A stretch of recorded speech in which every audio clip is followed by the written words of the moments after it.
Hello guys, good afternoon. Welcome to my vlog. Punta tayo sa aming mini garden. Sa aming backyard lang guys.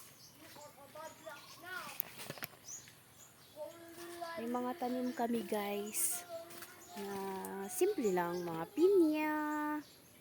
May mga siling labuyo. Ang dami ng hinog guys. Oh. Dami ng hinog guys ng sili. Hindi na natin kailangan bumili pa guys. Kasi sa ngayon ang mahal ng sili. Yung mga pinya, nag-umpisa na silang mamunga. Medyo marami-rami ang bunga guys.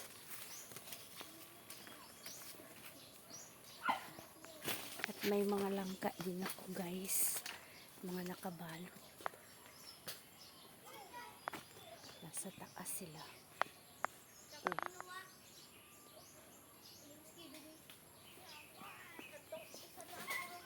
Kailangan natin silang balutin guys kasi inaano sila ng mga insekto.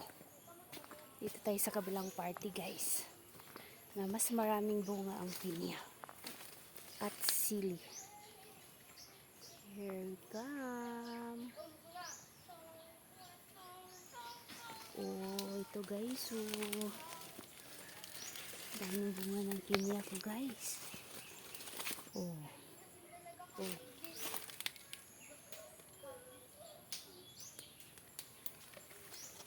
Guys, ang dami guys.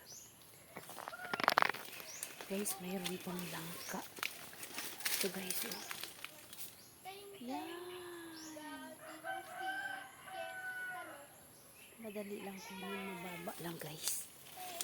Punta pa tayo dito guys. Ikot pa tayo sa ating mga pinya.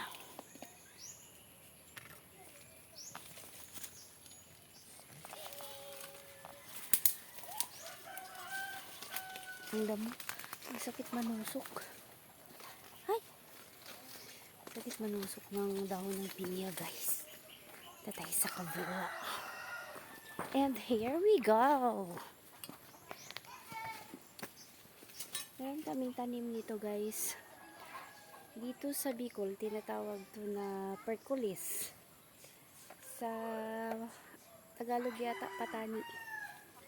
Tapos para hindi na kami bumili ng talbos ng kamuti, nagtanim kami ng kamuti guys. Yan sila guys. Kaya libre na ang mga talbos. No need to buy na. Yan sila. Marami pa ako guys. May mga tanim pa akong marami dyan.